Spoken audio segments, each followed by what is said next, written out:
Hello everybody, स्वागत है आपका हमारे एक न्यू मैथमेटिक्स लेक्चर में। और आज हम जो है पढ़ने जा रहे हैं क्लास 10 का चैप्टर नंबर 4। जैसा कि हमने इसके जो है दो लेक्चर जो है डाल दिए हैं, चैप्टर नंबर यानी पार्ट 1 और पार्ट 2। पार्ट 1 में हमने जो है कॉन्सेप्ट और इसके उदाहरणों को समझा था। क्लास यानी जो हमारा पार्ट 2 था उसमें हमने एक्सरसाइज 4.1 को सीखा था। और अब जो है हमारी क्लास स्टार्ट होने वाली है और इसमें हम जो है गुणनखंड विधि से द्विघात समीकरण को हल कैसे करना है वो जानेंगे। तो चलिए हम इसके सबसे पहले उदाहरणों को देखते हैं और इसका थोड़ा कॉन्सेप्ट भी देखते हैं कि इसमें क्या क्या हमें पढ़ना है।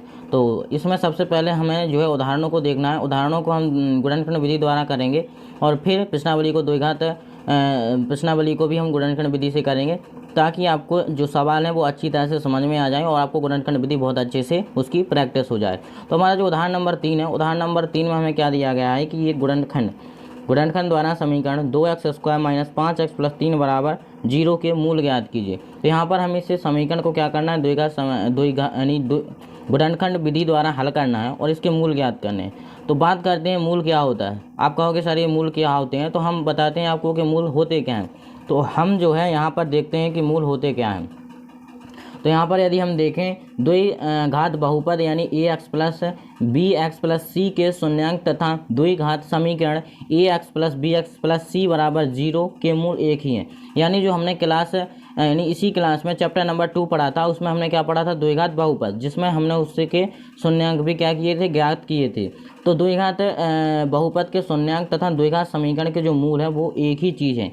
हमने जो है द्विघात बहुपद में क्या किया था, जितने भी हमारे जो गुणनखंड आए थे उनको हमने 0 के बराबर रखकर उसके शून्यांक ज्ञात कर लिए थे। उसी प्रकार जो हमें इसके गुणनखंड मिलेंगे हमें उसको भी 0 के बराबर रख देने हैं। वहाँ हम इसको शून्यांक बोल देते थे और यहाँ पर हमें क्या बोलना है, मूल बोलना है। तो बस इतनी सी चीज़ है। इसको ज्ञात कैसे करते हैं, हमें जो गुणनखंड मिलेंगे उनके बराबर में हम 0 रख देंगे तो हमें क्या मिल जाएंगे, उसके मूल मिल जाएंगे। तो हम बिना देरी किए बिना अपने सवाल की तरफ बढ़ते हैं। सवाल नंबर जो है हमारा उदाहरण का है और तीसरा उदाहरण है हमारे पास। तो हम तीसरा उदाहरण करते हैं। उदाहरण तीसरा क्या है हमारे पास, उदाहरण तीसरा है गुणनखंड विधि द्वारा समीकरण दिया गया है 2x² - 5x + 3 = 0। तो इसके हमें गुणनखंड विधि से सॉल्व करना। तो गुणनखंड विधि से सॉल्व करने के लिए सर्वप्रथम हम जो भी हमें समीकरण दिया जाता है उसके मध्य पद को हमें दो भागों में क्या करना पड़ता है, तोड़ना पड़ता है। तो हम कैसे तोड़ेंगे वो हम यहाँ पर देखते हैं। सबसे पहले यहाँ पर हमें एक ट्रिक आजमानी है, वो है हमारी a × c बराबर में होगा हमारा b। यहाँ पर आपको पता होगा कि व्यापक यानी जो रूप होता है द्विघात समीकरण का वो क्या होता है, ax² + bx + का c। तो जो हमारा x² का गुणांक होता है वो क्या होता है, हमारा a होता है। जो x का गुणांक होता है वो क्या होता है, b होता है। और जो हमारा c है वो क्या होता है, अचर पद होता है। तो यहाँ पर a क्या होगा हमारा 2 होगा और यहाँ पर c क्या होगा हमारा 3 होगा, बराबर b क्या होगा हमारा 5 होगा। तो यहाँ पर हम देखते हैं 6 और यहाँ पर आया हमारा 5। यानी अब हमें जो है इस संख्या को, मतलब जो हमें है दो ऐसी संख्या ढूंढनी है जिनका यदि हम गुणा करें तो कितना आए, 6 आए, मतलब 6 आए। और उन दोनों संख्याओं को क्या करें, जोड़ें। इस चिन्ह से देखना है। यदि यहाँ पर माइनस लगाया तो हम घटाएंगे उन दोनों संख्याओं का, यानी उन दोनों संख्याओं को हम घटाएंगे। और यदि यहाँ पर प्लस लगाया तो हम उन दोनों संख्याओं को क्या करेंगे, जोड़ेंगे। तो यहाँ पर हमें दो ऐसी संख्या ढूंढनी है जिनका गुणा करें तो कितना है, 6। तो आप यहाँ पर क्या करेंगे, इसका फैक्टर करेंगे, इसका क्या करेंगे, गुणनखंड करेंगे। तो यहाँ पर इसको 2 से काटेंगे तो 3 आएगा और 3 से काटेंगे तो 1 आएगा। अर्थात हमें ऐसी दो संख्याएं मिल गई जिनका हम गुणा करें तो कितना है, 6। यानी हम 2 या 3 का गुणा करें तो कितना है, 2 3 6। और इन दोनों संख्याओं को ऐड करें, जोड़ें तो हमें कितना मिल जाता है, 3 + 2 + 3 बराबर में 5। तो इन दोनों संख्याओं को हमने जोड़ा तो हमारे पास कितना आया, 5 आया। और इन दोनों संख्याओं को क्या किया, गुणा किया तो हमारे पास 6 आया। तो यहाँ तक आपकी ये जो कॉन्सेप्ट है ये आपकी गुणनखंड विधि का है। कौन सी विधि का है, गुणनखंड विधि का है कि आपको गुणनखंड विधि से सवालों को हल कैसे करना है। ये गुणनखंड विधि द्वारा आपको सवालों को हल कैसे करना है वो आपका ये कॉन्सेप्ट था। सबसे पहले हमें प्रथम स्टेप क्या करना है कि जैसे ही हम समीकरण को देखेंगे तो उसका जो बीच वाला पद होगा उसे हम 2 भागों में तोड़ेंगे। 2 भागों में तोड़ने के लिए सबसे पहले हम इस ट्रिक का यूज करेंगे, a × c बराबर में b। यहाँ पर a और c का मान रखेंगे और बराबर में हम b का मान रखेंगे। आगे इन दोनों का गुणा करेंगे तो हमारे पास जो भी रिजल्ट आएगा, जो भी परिणाम मिलेगा हमें, फिर हमें इस परिणाम को तोड़ना है, यानी हमें ऐसी दो संख्याएं ढूंढनी है जिनका हम गुणा करें तो 6 मिले, और जिन दोनों को हम यहाँ पर प्लस होगा तो जोड़ेंगे और यहाँ पर माइनस होगा तो घटाएंगे। यहाँ पर हम जोड़ें, जहाँ हम जोड़ें तो उनका परिणाम कितना है 5 आए, और उनको घटा यानी उनको जो गुणा करें तो कितना है 6 आए। तो यहाँ पर हमने 6 को क्या किया, गुणनखंड किया। 6 के गुणनखंड करने हैं आपको, यहाँ पर कोई भी संख्या आए आपको उसके क्या कर देने हैं, गुणा कर देने हैं। तो ये जो था आपका कॉन्सेप्ट था गुणनखंड विधि को कैसे करते हैं। तो यहाँ पर हम लिखते हैं 2x² माइनस, अब इस 5x को हमने मतलब हमारे पास है हमने इस 5 को तोड़ा है और इस 5 के साथ x है, तो हमने जो दो संख्याएं ली हैं उन दोनों के साथ भी क्या होगा, x होगा। तो यहाँ पर हम क्या लिखेंगे, कोष्टक में लिखेंगे हम 2x प्लस का 3, यानी हम इन दोनों को जोड़ें तो हमारे पास जो है पहले का आएगा 5x। यदि हम इन दोनों को जोड़ें तो हमारे पास पहले जैसा क्या आ जाएगा 5x, प्लस में क्या है हमारा 3 बराबर में 0। अब हम इस माइनस को इसके अंदर कर देंगे, यानी 2x² माइनस होगा तो माइनस का 2x, यहाँ पर माइनस है यहाँ पर प्लस है। तो आपको पता होना चाहिए नियम कि जब हम माइनस का गुणा प्लस में करते हैं तो माइनस आता है, और यहाँ पर कितना है 3x, प्लस का 3 बराबर में 0। अब हम यहाँ से कॉमन लेंगे यानी उभयनिष्ठ लेंगे। इन दोनों में उभयनिष्ठ क्या है हमारे पास, यहाँ पर 2 है, यहाँ पर भी 2 है, यहाँ पर x है, यहाँ पर भी x, मतलब हमारे पास जो कॉमन आएगा वो कितना आएगा 2x। यहाँ से हमारा 2 बाहर निकल गया है और यहाँ पर x² है, यानी इसमें से एक x बाहर आ गया, तो यहाँ पर कितना बचा 1x, माइनस यहाँ से 2x सीधा बाहर आ गया तो यहाँ पर क्या बचेगा 1, माइनस यहाँ पर हम 3 कॉमन निकालेंगे तो x, और जब बाहर माइनस होगा, ये आपको याद रखना है कि जब बाहर माइनस होगा तो अंदर का चिन्ह जो है चेंज हो जाएगा यानी पलट जाएगा, तो प्लस की जगह माइनस आ जाएगा, और यहाँ पर 3 और 3 कॉमन ले लिया तो यहाँ पर बचेगा 1 बराबर में हमारा 0। यदि आपने सवाल को गुणनखंड विधि से सही किया है तो आपका ये वाला कोष्टक और ये वाला कोष्टक सेम आएंगे। यदि आपने गुणनखंड विधि से सवाल को गलत कर दिया है तो ये वाला कोष्टक और ये वाला कोष्टक सही यानी बराबर नहीं आएंगे, ये डिफरेंट आएंगे, अलग अलग आएंगे। तो हम एक कोष्टक यहाँ से ले लेते हैं यानी x-1, और एक कोष्टक हमारा यहाँ से बन जाएगा 2x-3 बराबर में 0। तो ये तो निकाला है हमारे इस समीकरण के गुणनखंड। अब हमें निकालना है इनके मूल। क्या ज्ञात करने हैं हमें इनके मूल। अब जब हम इसके मूल ज्ञात करेंगे तो हमें क्या करना है, मूलों के लिए इनके बराबर में 0 रखना है। तो हम इसके मूल निकालेंगे तो हम क्या करेंगे, x-1 बराबर 0 रखेंगे और 2x-3 बराबर भी 0 रखेंगे। तो यहाँ पर हम 0 इस एक को क्या कर देंगे, पक्षांतर कर देंगे, तो क्या बनेगा हमारे पास 1, और यहाँ पर 2x3 को पक्षांतर करेंगे तो 3 प्लस का हो जाएगा, और x बराबर 3/2, x बराबर 3/2। इस प्रकार से जो है हमें क्या मिल जाते हैं, इसके दोनों के मूल मिल जाते हैं। अतः हम कह सकते हैं कि x बराबर 1 और x बराबर 3/2 इस समीकरण के क्या है, मूल हैं। अतः x बराबर 1 व x बराबर 3/2 उपयुक्त समीकरण के उपयुक्त यानी जो हमें दिया गया है उपयुक्त समीकरण के मूल हैं। तो इस प्रकार से हमारा जो है उदाहरण नंबर 3 होता है। आई विश की आपको यानी क्वेश्चन अच्छी तरह से समझ में आया होगा। चलिए हम और उदाहरणों को करते हैं ताकि आपको ये सवाल और अच्छे से समझ में आए। हम दूसरे उदाहरण को लेते हैं इसके, और हमारा जो चौथा उदाहरण दिया गया है, चौथा उदाहरण क्या दिया गया है कि उदाहरण द्विघात समीकरण 6x² माइनस का x माइनस 2 बराबर 0 के जो है मूल ज्ञात करना है। हमें यहाँ पर द्विघात समीकरण के क्या करने हैं, मूल ज्ञात करने हैं। 6x² माइनस x माइनस 2 बराबर 0 के मूल ज्ञात करें। तो यहाँ पर सीधा है कि उसको गुणनखंड विधि से करना है। गुणनखंड विधि से करो तो इसको हम सबसे पहले लिख लेते हैं। तो यहाँ पर हमारा जो सवाल है यहाँ पर हम आगे खिसका देते हैं और यहाँ पर हम इसको राइट कर लेते हैं। उदाहरण नंबर कितना है हमारा, 4 है। उदाहरण नंबर 4 है। उदाहरण नंबर 4 को लिखेंगे क्या है हमारे पास, 6x²। यहाँ पर लिखेंगे 6x² माइनस का x माइनस 2 बराबर 0 के मूल ज्ञात कीजिए। तो इसको हम सॉल्व करते हैं और यहाँ पर हम इसको सॉल्व करेंगे। तो सबसे पहले बीच वाले पद को लेते हैं। यहाँ पर a गुणा c बराबर b करेंगे। तो a का मान 6 है यानी 6 और c का मान हमारे पास 2 है बराबर b का मान 1 है। 6 दूनी 12 बराबर में 1, यानी हमें एक दो ऐसी संख्या चाहिए जिनका गुणा करें तो कितना है 12 आए, और उन दोनों को घटाएं। यहाँ पर माइनस लगाया तो अब घटाएंगे, तो उन दोनों को घटाएं तो कितना है हमारे पास 1 आए। तो हमें इस 12 के क्या कर लेने हैं, गुणनखंड कर लेने हैं। तो 12 को हम काटेंगे 2 से तो 6 आ जाएगा, 2 से फिर काटेंगे 3 आ जाएगा, 3 से काटेंगे तो 1 आ जाएगा। अब हम यहाँ पर बनाएंगे जोड़ा है।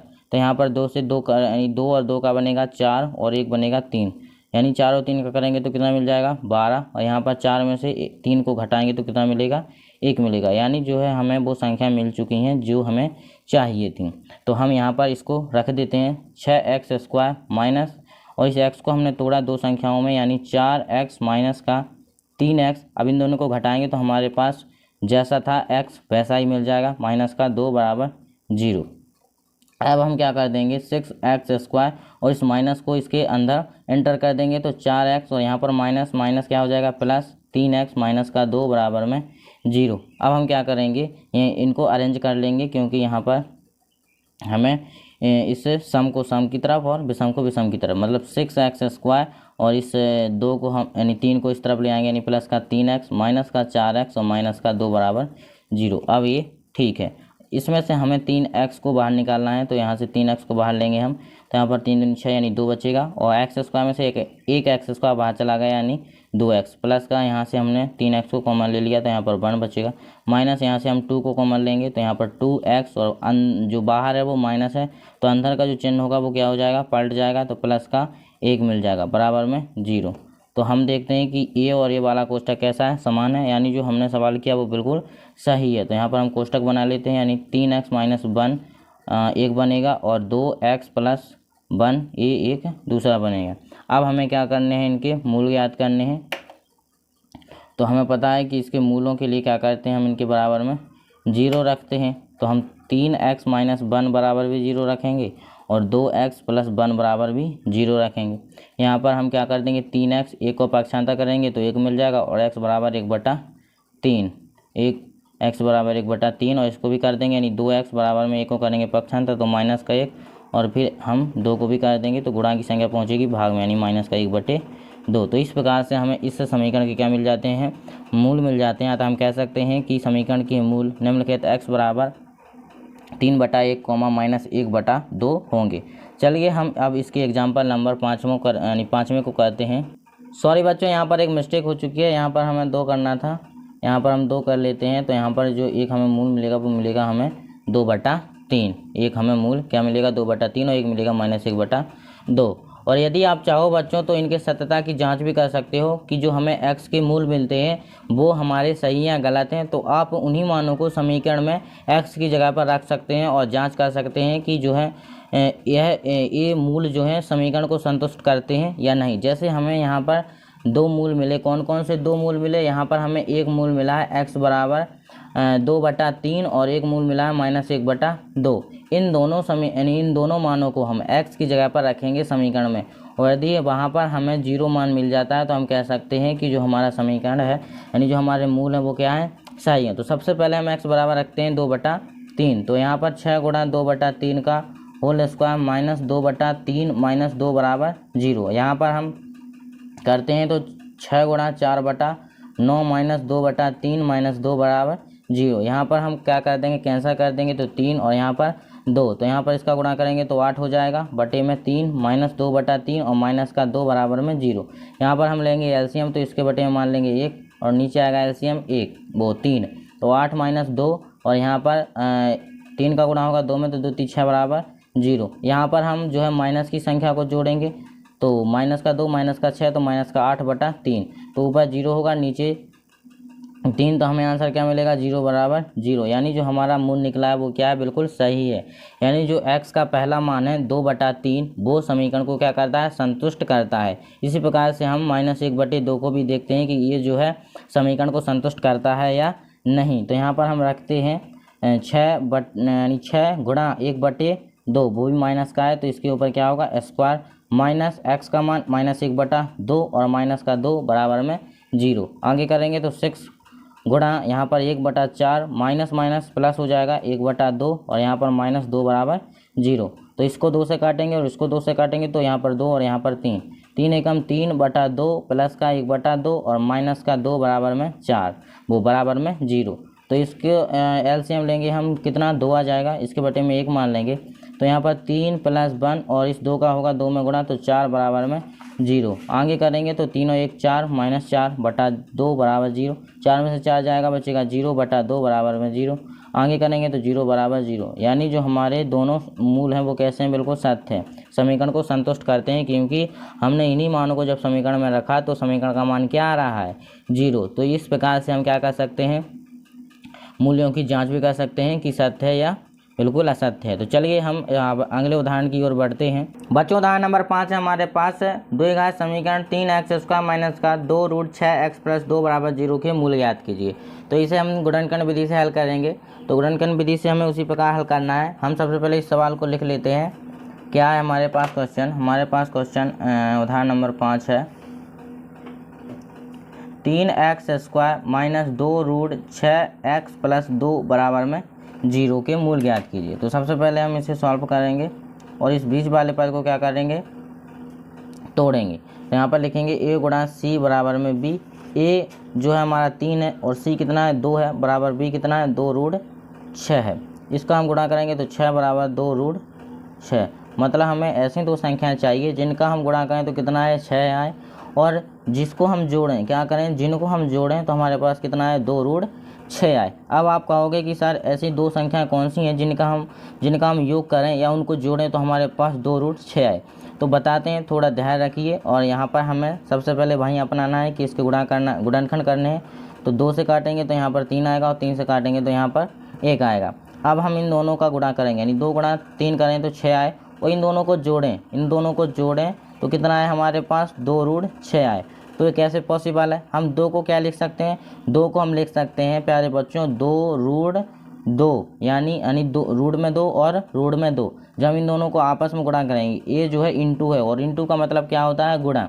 अगर हम इन दोनों को क्या करें, गुणा करें तो कितना आएगा, रूट में 4, रूट में कितना आएगा, 4 आएगा। और रूट 4 किसका वर्ग होता है, 2 का। तो हमारे पास जो हमारा 2 है वो क्या हो जाएगा, वापसी ज्यों कहते हो आ जाएगा। तो हम इस 2 को क्या लिख सकते हैं, 2 रूट 2, और इस 3 को भी क्या लिख सकते हैं हम, रूट में 3 इंटू रूट में 3। अब यहाँ पर देखिए, इसका गुणा हम इससे करेंगे तो क्या आएगा, रूट में 6, और इसका गुणा इससे करेंगे तो प्लस में क्या आएगा, रूट 6। यानी हम क्या कर सकते हैं, इन दोनों का अलग अलग गुणा कर सकते हैं कि नहीं। इसका करेंगे इससे तो रूट 6 आ जाएगा, और इसका करेंगे इससे तो प्लस का रूट कितना आ जाएगा, 6, और बीच में क्या लगा हुआ है हमारा यहाँ पर प्लस। अब हम इन दोनों को जोड़ेंगे तो कितना मिल जाएगा हमें, 2 रूट 6, 2 रूट 6। आई होप कि आपको इतना समझ में आया होगा, छोटी सी बात है, और नहीं आया हो समझ में तो इस प्रकार से, यानी इस प्रकार के कई सवाल हैं, आगे चल के आपको आ जाएगा। तो हम इसको लिख लेते हैं यहाँ पर, और लिखेंगे हम 3x² माइनस, हम इसको क्या लिख सकते हैं, हम लिख सकते हैं इसको 6 रूट, हमने दो संख्याओं में तोड़ा, 6 रूट x और माइनस 6 रूट x प्लस का 2 बराबर में 0। यही दो संख्याएं थी हमारी, कौन कौन सी दो संख्याएं थी, ये वाली। अब हम क्या करते हैं इसमें से बच्चों, इतना करने के बाद हम क्या करेंगे, इस 3 को भी हम क्या लिख सकते हैं, इस 3 को हम रूट 3 इंटू रूट 3, और यहाँ पर x² लिख सकते हैं, माइनस 6x प्लस माइनस 2 यानी रूट 6x, और इस 2 को भी हम क्या लिख सकते हैं, रूट 2 इंटू रूट 2 बराबर 0। अब जो है हम यहाँ से क्या निकालेंगे, रूट 3 कॉमन निकालेंगे, रूट 3x, क्योंकि जो हमारा रूट 6 है उसमें क्या है हमारे पास, रूट 3 उपस्थित है, यानी जो हमारे रूट 6 है उसमें क्या उपस्थित है, रूट 2 और रूट 6 उपस्थित है। तो यहाँ से हम रूट 3 को कॉमन निकालेंगे, और यहाँ पर x भी हमारा कॉमन है तो x को भी हम क्या निकालेंगे, कॉमन। तो यहाँ पर एक रूट बाहर आ गया, तो एक रूट जो है हमारा बचेगा रूट 3, और यहाँ पर x माइनस। अब हम इसमें, यानी इसमें से हमने रूट 3 बाहर ले लिया, तो रूट क्या बचेगा, रूट बचेगा हमारे पास केवल रूट 2, और x हमारा जो है बाहर आ चुका है। अब हम इसको स्टैक को करेंगे बंद, माइनस। अब यहाँ से हम कॉमन निकालेंगे क्या, रूट 2, क्या निकालेंगे, रूट 2। तो हम जानते हैं कि इसमें से जब रूट 2 निकलेगा बाहर तो क्या बचेगा, रूट 3 बचेगा, क्योंकि जो रूट 6 है वो किस किस से मिलकर बना है, रूट 2 और रूट 3 से। जब हमने रूट 2 कॉमन ले लिया है तो रूट क्या बचेगा, रूट 3 उसमें अंदर रह जाएगा, रूट 3, और यहाँ से x एज इट इज रहेगा, प्लस यहाँ से एक रूट बाहर आ गया, एक रूट बाहर आ गया, लेकिन यहाँ पर बाहर माइनस है तो अंदर का जो चिन्ह है वो पलट जाएगा, यानी यहाँ प्लस की जगह पर माइनस हो जाएगा। और यहाँ पर एक रूट बाहर आ गया तो केवल हमारा एक रूट बचेगा बराबर में 0। आगे करेंगे तो रूट 3x माइनस रूट 2, एक ये वाला बनेगा और एक बनेगा रूट 3x माइनस रूट 2 बराबर में 0। तो इस प्रकार से इसके जो दो गुणनखंड है वो कैसे आ गए, बिल्कुल समान आ गए, बराबर आ गए। अब हम इसके मूल निकालेंगे, तो मूल निकालने के लिए क्या करेंगे, हम रूट 3x माइनस रूट 2 बराबर में 0 करेंगे। तो यहाँ पर रूट 3x बराबर में हम √2 को पक्षांतर करेंगे तो प्लस का √2 और x बराबर √2/√3, क्योंकि √3 गुणा की संख्या है तो कहाँ पर पहुँच जाएगी, भाग में। और इसी प्रकार जो है हमारा दूसरा भी निकलेगा, तो दूसरा भी हमारा क्या निकल आएगा, x बराबर √2/√3, क्योंकि बिल्कुल वो बराबर है, तो उसको हमें निकालने की ज़रूरत नहीं है अलग से। तो इस प्रकार से हमारे इसके दोनों मूल आ जाते हैं। आप इस सवाल को द्वारा भी समझ सकते हैं। हमें पता है कि हमें जो है इस बीच वाले पद को तोड़ना है। बीच वाले पद को तोड़ने के लिए हम सबसे पहले यानी a गुणा c करेंगे तो हमारे पास 6 आएगा, और हमारे पास b का जो मान है वो क्या है, 2√6। हमें ऐसी संख्या चाहिए जिनका गुणा करें तो 6 आए, और उन दोनों को जोड़ें तो कितना है, √2 यानी 2√6। तो यहाँ पर हमने इस संख्या को तोड़ा 3 और 2 में, और 3 और 2 को हम क्या लिख सकते हैं, √2 × √2 और √3 × √3। यहाँ से हम इन दोनों को लेंगे √6 और इन दोनों को लेंगे √6, इन दोनों को जोड़ेंगे तो हमारे पास कितना आ जाएगा, 2√6। अब हमने जो है 2√6, हमें √6 और √6 संख्याएं मिली हैं, तो यहाँ पर हमने उनको रख दिया है। आगे हम इस 3 को भी लिख सकते हैं और यहाँ पर 2 को भी लिख सकते हैं। यदि आप चाहो तो यहाँ पर नहीं लिख सकते हो, यदि आप चाहो तो यहाँ पर सीधा √3 बाहर निकाल लो। यदि आप चाहो तो यहाँ पर सीधा √3 बाहर निकाल सकते हो, क्योंकि आपको पता है कि जो √6 है वो √3 और √2 से मिलकर बना है। लेकिन आपको मैंने बिल्कुल यानी पूरा विस्तार से समझा दिया है कि इस सवाल में एक्चुअली में हो क्या रहा है। यहाँ पर यानी 3 को क्या लिख सकते हैं, √3 × √3, और यहाँ पर 2 को क्या लिख सकते हैं, √2 × √2, और यहाँ पर हमने इसको क्या ले लिया है, कॉमन ले लिया है। तो इस प्रकार से हमारे जो 2 मूल थे वो आ चुके हैं। अब इसके अगले उदाहरण को करते हैं हम। बच्चों अब आ चुका है उदाहरण नंबर 6। उदाहरण नंबर 6 में दिया गया है कि अनुच्छेद 4.1 में दिए गए प्रार्थना कक्ष की विमाएँ ज्ञात कीजिए। तो हमें अनुच्छेद 4.1 पढ़ना होगा कि अनुच्छेद 4.1 में ये अनुच्छेद है क्या।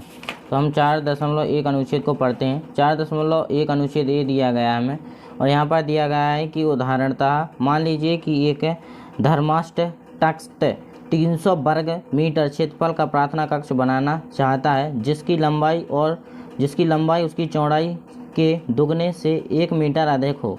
कक्ष की लंबाई और चौड़ाई क्या होनी चाहिए। तो ये हमें जो है क्वेश्चन दिया गया है कि कोई जो है धर्माष्ट तख्त 300 वर्ग मीटर क्षेत्रफल का एक प्रार्थना कक्ष बनाना चाहता है, जिसकी लंबाई और चौड़ाई दुगने से 1 मीटर अधिक हो। कक्ष की लंबाई और चौड़ाई क्या होनी चाहिए। तो यहाँ पर इन्होंने मान लिया है कि कक्ष की जो चौड़ाई है वो x है, तो इसकी चौड़ाई क्या होगी, दुगने से 1 अधिक, मतलब x का दुगना और फिर इसमें 1 ऐड कर देंगे, यानी 2x + 1 मीटर होनी चाहिए। इस प्रकार यानी हम इस सूचना को चित्रीय रूप में इस प्रकार देख सकते हैं जैसा कि इसमें दिखाया गया है। कक्ष का क्षेत्रफल जो होता है लंबाई गुणा चौड़ाई, तो हमें एक द्विघात समीकरण मिल गया है। हमें इस द्विघात समीकरण को ही हल करना है और इसकी लंबाई और चौड़ाई को बताना है। तो इस द्विघात समीकरण को हम क्या करेंगे, हल करेंगे। तो द्विघात समीकरण दिया गया है हमारे पास उदाहरण नंबर 6 के रूप में 2x² + x - का 300 बराबर में 0। तो इस समीकरण को हमें क्या करना है, हल करना है और लंबाई और चौड़ाई को बताना है। तो आगे हम सॉल्व करेंगे। तो यहाँ पर हमारा लिखा है 2x + x - 300। तो यहाँ पर हम करेंगे a × c बराबर में b। a का मान होगा 2, c का मान होगा 300 बराबर b का मान होगा 1। 3 दूनी 6 यानी 600 बराबर 1। ऐसी दो संख्याओं जिनका गुणा करें तो 600 आए, और उसको हम क्या करें, घटाएं, उन दोनों संख्याओं को घटाएं तो कितना आए हमारे पास, x आए। तो आप यहाँ पर क्या करेंगे, 600 का गुणा करेंगे और वहाँ पर आप जोड़ा बना सकते हैं। हम देखें तो यहाँ पर जो है 24 और 25 का गुणा करेंगे तो हमारे पास 600 आएंगे, और इन दोनों संख्याओं को घटाएंगे तो हमारे पास कितना आएगा, 1 आएगा। यहाँ पर आप 600 का गुणा करके देख सकते हैं, उन दोनों के जोड़े बना सकते हैं। इस प्रकार से आपका ये सवाल हो जाएगा।